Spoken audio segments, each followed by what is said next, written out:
코카콜라. 세상에 모르는 사람이 없는 브랜드죠. 근데 코카콜라는 알아도 코카콜라에 대한 이 사실만큼은 금시초문일 거예요. 사람들이 모르는 코카콜라의 비밀 2가지 오늘 공개할게요. 전 세계 음료수 시장에서 40%의 점유율을 차지하고 있는 회사. 그래서 다른 음료수가 아닌 물과 경쟁을 하는 회사. 코카콜라. 그런데 이런 코카콜라의 시작이 사실은 피로회복제였다는 사실 알고 계셨나요?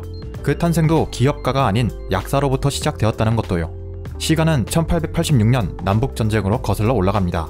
당시 미국은 남북전쟁을 끝낸 지 얼마 되지 않은 상태라 사회적으로 많이 혼란스러웠는데요. 전쟁으로 인한 지독한 가난과 각종 질병이 미국인들을 괴롭혔고 재건 사업으로 인해 사람들은 매일 피로에 쩔어 있었습니다. 흔히 매약의 시대라고 할 만큼 신문지면의 절반이 피로회복제 광고로 가득 찼었다고 하니 당시 미국의 상황이 어땠는지 어느 정도 짐작이 됩니다. 평소 연구실에서 여러 약재들을 배합하는 것이 취미였던 약사 존 펜버턴도 마찬가지였어요.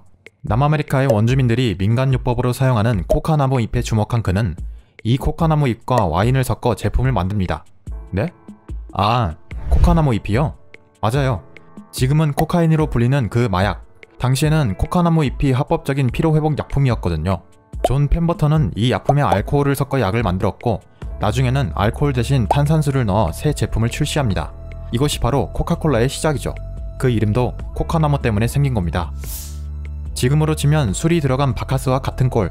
달콤하면서도 톡 쏘는 맛을 지닌 이 독특한 음료는 출시 직후에는 별다른 인기를 끌지 못했습니다. 이걸 마시면 두뇌도 깨어지고요, 신경성 질환도 낫고요, 우울증도 치료되고 또 아무튼 그냥 무조건 몸에 좋아요.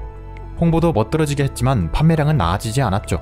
결국 존 펜버턴은 코카콜라의 가치를 알아보지 못하고 이 음료에 대한 제조부터 판매까지 모든 권한을 헐값에 팔아버립니다.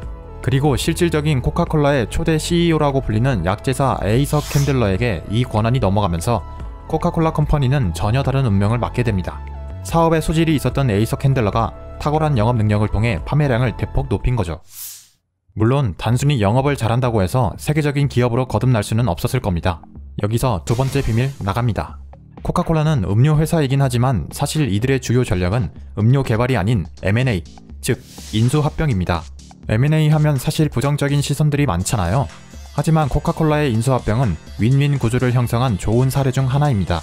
코카콜라에게 인수된 기업들은 코카콜라 컴퍼니의 풍부한 자본과 탄탄한 체계를 바탕으로 그 자신들이 발전하는 데에도 도움을 얻을 수 있죠. 지원받은 기업은 이전보다 월등히 좋아진 생산물을 소비자에게 제공할 수 있고 코카콜라는 가치 있는 브랜드를 자신의 것으로 만들어 시장 점유율을 높일 수 있습니다. 유망주가 보이면 그 기업의 가치보다 높은 액수를 제시하고 가치를 더 높여나간다. 공격적인 인수합병으로 인해 코카콜라 컴퍼니는 더 이상 탄산음료만 만드는 회사가 아닌 음료 그 자체를 만드는 회사라는 인식을 세우게 되는데요. 우리 모두가 알고 있는 환타, 스프라이트, 파워에이드도 코카콜라 거였어요. 우리나라에서도 유명한 토레타, 시그램, 암바사, 태양의 마테차도 모두 코카콜라고요.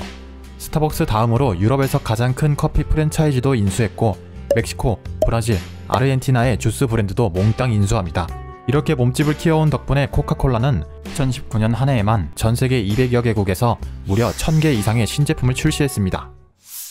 약사가 만든 싸구려 피로회복제로 시작해서 공격적인 M&A로 부동의 세계 1위가 된 코카콜라의 비밀 2가지. 신기하지 않으신가요? 코카콜라가 어디까지 성장할지 궁금해지네요.